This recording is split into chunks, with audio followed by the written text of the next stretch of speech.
Hey guys, welcome back to YouTube channel. And ఇప్పుడైతే మనము ఒక కొత్త మూవీది రివ్యూ అయితే ఇవ్వబోతున్నాము.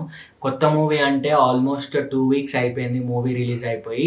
సినిమా పేరు వచ్చేసి మహావతార నరసింహ. సో మీ అందరికీ తెలుసు, ఒక యానిమేటెడ్ మూవీ హోంబోలే ఫిలిమ్స్ నుంచి అయితే వచ్చింది, కన్నడ వాళ్ళది. And Telugu dubbing, Hindi dubbing, అన్ని లాంగ్వేజెస్లో డబ్బింగ్ అయ్యి అయితే మనకు వచ్చిందనమాట. సినిమా అయితే సూపర్ ఉన్నది. మనం సినిమా రివ్యూకి వెళ్ళే ముందు దీని గురించి కొంచెం మాట్లాడుకుందాం అనమాట. సినిమా వచ్చేసి 5 crores to 15 crores బడ్జెట్ అనమాట దీనిది. అండ్ ఎంత సంపాదించింది అనుకుంటున్నారు? 112 crores ఇంకా గ్రాసింగ్, అంటే ఇంకా 100 crores అయితే అయిపోయింది.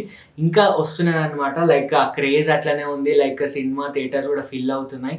అండ్ నేనైతే మూవీ చూసింది లాస్ట్ వీక్ చూసిన అనమాట. ఆల్రెడీ 2 వీక్స్ అయింది రిలీజ్ అయ్యి. నేను లాస్ట్ వీక్ చూసిన అండ్ అప్పుడే రివ్యూ ఇద్దాం అనుకున్నా. కానీ ఏంటంటే ఆల్రెడీ చాలా రివ్యూస్ ఇచ్చేసినారు అప్పటికి. అండ్ అందరు మాట్లాడుతున్నారు. అండ్ ఇక ఎందుకులే మనకంటే లైక్ అవసరమా, అంటే అవసరమా ఇన్ సెన్స్ మాట్లాడినారు కదా, మళ్ళీ మనది వారు చూస్తారు అన్న ఒక ఫీలింగ్ అనమాట. దాని తర్వాత మళ్ళీ నేనే ఆలోచించిన, ఇస్తే బాగుంటుంది కదా, అందరు మాట్లాడుతున్నారు, ఇంకా దీనికి ఇంకొంచెం యాడ్ అయితే ఇంకా బాగుంటుంది, ఇంకా ఇట్లాంటి మూవీస్ వస్తాయి అన్న ఒక ఫీలింగ్తో నేనైతే రివ్యూ ఇస్తున్నాను అనమాట. సో మెయిన్గా మాట్లాడుకోవాలంటే మూవీ మీ అందరికీ తెలుసు, మన విష్ణు అవతారాలలో ఒక అవతారం అనమాట, మహావతార నరసింహ. సో సినిమా పేరు ఉన్నట్టే లైక్ నరసింహ అవతారం గురించి ఉంటుంది మొత్తం. అండ్ అట్లనే మనకి ఫస్ట్లో వరాహ అవతారంది కూడా చూపిస్తారు అనమాట. సో అట్లా వరాహ అవతారం అండ్ నరసింహ అవతారం రెండు దీంట్లో చూపిస్తున్నారు. అండ్ మొత్తం యూనివర్స్లో మనకైతే ఆల్మోస్ట్ 8 or 10 మూవీస్ ఉన్నాయి.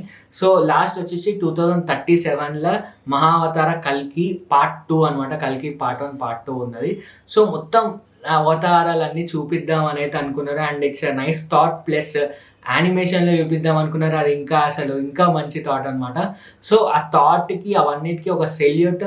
అండ్ ఇట్స్ వర్కింగ్ అనమాట. సో ఇప్పుడు మీరు చూసుకుంటే 100 crores దాటింది. అండ్ ఇంకా నెక్స్ట్ కూడా వస్తుంది. సో వేరే ఇంగ్లీష్ మూవీస్ లైక్ ఏమంటాము, లైక్ స్పైడర్ మ్యాన్, ఇప్పుడు యానిమేటెడ్ సిరీస్ ఉంటాయి కదా, సో అవన్నీ కాకుండా లైక్ తెలుగు ఇన్ సెన్స్ ఒక ఇండియన్ మూవీ మన దగ్గర ఆల్రెడీ స్క్రిప్ట్స్ ఉన్నాయి. ఇవన్నీ లైక్ మనకి ఏం స్క్రిప్ట్ రాసుకొని అవసరం లేదు, కొత్తది ఏం చేయాల్సిన అవసరం లేదు.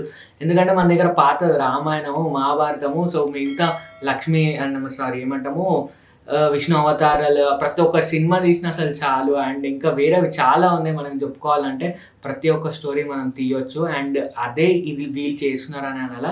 సో ఇప్పుడు అదంతా పక్కకు పెడితే, సో మూవీ ఎట్లున్నది చెప్పండి అని అంటే, మూవీ గైస్ ఒకసారి అయితే చూడాలి. అంటే లైక్ నాలెడ్జ్ లేని వాళ్ళకి, అంటే ఇప్పుడు లక్ష్మీ నరసింహస్వామి ఎట్లొచ్చిండో, లైక్ అతని అవతారం ఏంది, అసలు ఎవరు అనే దాని గురించి తెలుసుకోవాలి అంటే, లైక్ చిన్న ఉన్నప్పుడు మనకు స్టోరీస్ చెప్తుండే. ఇప్పుడైతే ప్రజెంట్ చాలా మందికి స్టోరీస్ చెప్తలేరు. అంటే లైక్ చెప్తున్నారేమో కానీ ఫోన్స్ వల్ల మొత్తం అంతా డిస్టర్బ్ అయిపోయింది. బట్ ఇంకా ఇట్లాంటి స్టోరీస్ తెలుసుకోవాలి అని అంటే, ఇట్లాంటి మూవీస్ రావాలంటే ఎప్పుడైనా పర్వాలేదు, ఏ టైం లైన్లో వచ్చినా, లైక్ అది లో గ్రాఫిక్సే కానివ్వండి, నార్మల్ ఏమంటాము రియలిస్టిక్ పర్సన్స్తో చేసిన కానివ్వండి, లైక్ మన ఆదిపురుష్ లాగా కానివ్వండి. కానీ ఆదిపురుష్ కొంచెం అది సపరేట్ అనుకోండి, అది వదిలేసేయండి. సో అంటే లైక్ ఇట్లాంటి మనకు స్టోరీస్ వస్తున్నప్పుడు మనమైతే దాన్ని చూసి మనం దాని నుంచి కొంచెం నేర్చుకోవాలన్నమాట. సో ఇదైతే వీళ్ళు ఇంకా చాలా మంచిగా చూపిస్తున్నారు. లైక్ మొత్తం మూవీ అంటే కొంచెం యానిమేషన్ కాబట్టి మనం ఏంటంటే యానిమేషన్ అన్నప్పుడు కొంచెం ఇంకా రియలిస్టిక్ అని కోరుకుంటాము. కొంచెం ఏంటంటే ఆ యానిమేషనే, బట్ యానిమేషన్ కూడా కొన్ని పార్ట్స్లో ఏమో వావ్ సూపర్ అని అనిపిస్తుంది. కొన్ని పార్ట్స్లో ఓకే ఏంట్రా కొంచెం కార్టూన్ చూస్తున్నట్టు అని ఫీలింగ్ ఉంటుంది అనమాట. సో ఇట్ డిపెండ్స్ అనమాట. లైక్ అందరికీ నచ్చుతుంది ఆఫ్ కోర్స్, బట్ ఏంటంటే కొంచెం అటు ఇటు అనిపిస్తుంది. అండ్ ఇంకా సినిమా గురించి మాట్లాడుకుంటే, సినిమాలో కొంచెం ల్యాగ్ అయితే అనిపిస్తుంది. ఎక్కడ అంటే లైక్ ఒకవేళ మీ అందరికీ స్టోరీ తెలిసిన స్టోరీ చూడడం అనేది నాకు కొంచెం అనిపించలేదు. ఎందుకంటే నాకు తెలుసు స్టోరీ, ఆఫ్ కోర్స్ చాలామందికి తెలిసే ఉంటుంది. స్టోరీ తెలుసు అండ్ చూస్తుంటే విజువల్లీ బాగుంటుంది, కానీ స్టోరీ మీకు తెలిసిందే అనమాట. సో అదొక్కటి నాకు కొంచెం ఒక మైనస్, నాకు పర్సనల్గా మైనస్ అనమాట. బట్ యానిమేషన్ అయితే టాప్ నాచ్ అనలేను, కానీ ఒక 60-70% అనమాట, లైక్ వేరే యానిమేషన్ మూవీస్తో కంపేర్ చేసుకుంటే. అండ్ మిగతా అంతా బాగానే ఉంది. లైక్ సాంగ్స్ ఉంటాయి. లైక్ ప్రతి ఒక్కటి చూపియడం కూడా చాలా బాగా చూపించినాడు. అండ్ అదేమంటాము ఒక భూమాతని లైక్ అదేమంటాం అదే మన భూమాత అంటారు.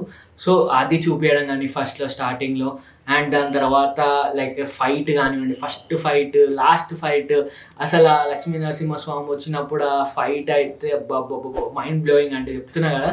మీరు ఒకసారి చూస్తే లైక్ వావ్! అంటే అది మనము రియలిస్టిక్‌గా చూపియలేమనమాట. ఆ ఫైట్ లైక్ ఏమంటాము ఇప్పుడు రియల్‌గా తీసినాము లైక్ పర్సన్ టు పర్సన్ తీసినాము. అది సరిగ్గా రాదేమో అని అనిపిస్తది. అదే యానిమేషన్‌లో అయితే మనం ఎంతన్నా యేసుకొని ఎంత లైక్ దాన్ని 100 దగ్గర ఉన్న దాన్ని 1000 దగ్గర తీసుకోవచ్చనమాట యానిమేషన్‌లో. సో అదొక ప్లస్ పాయింట్. అండ్ మిగతా అంతా బావుంది. సో కొన్ని చిన్న చిన్న మిస్టేక్స్ అనిపించినాయి. But everything is fine. హైప్‌తోని అట్లా ఎళ్ళిపోయింది మూవీ. సో మేమిచ్చే రేటింగ్ అయితే 8.5 ఔట్ ఆఫ్ 10. కొంచెం అదేంటంటే యానిమేషన్ అటు ఇటు ఉండడం వల్ల కొంచెం తక్కువ చేసినా తప్ప మిగతా అంతా బావుంటది. అండ్ కొంచెం లాగ్ ఉంది సినిమా. ఇది రెండే నెగెటివ్ పాయింట్స్. మిగతా అంతా పాజిటివే. సో ఇది మన రివ్యూ ఆఫ్ దిస్ లక్ష్మి కాదు, మహా అవతార లక్ష్మీ నరసింహ. లక్ష్మీ నరసింహ కూడా కాదు, మహా అవతార నరసింహనే. సో అది. అండ్ మీకు వీడియో కనుక నచ్చితే డ్రిల్ like, share, comment and subscribe. See you in another video. అప్పటికైతే బాయ్ బాయ్ బాయ్.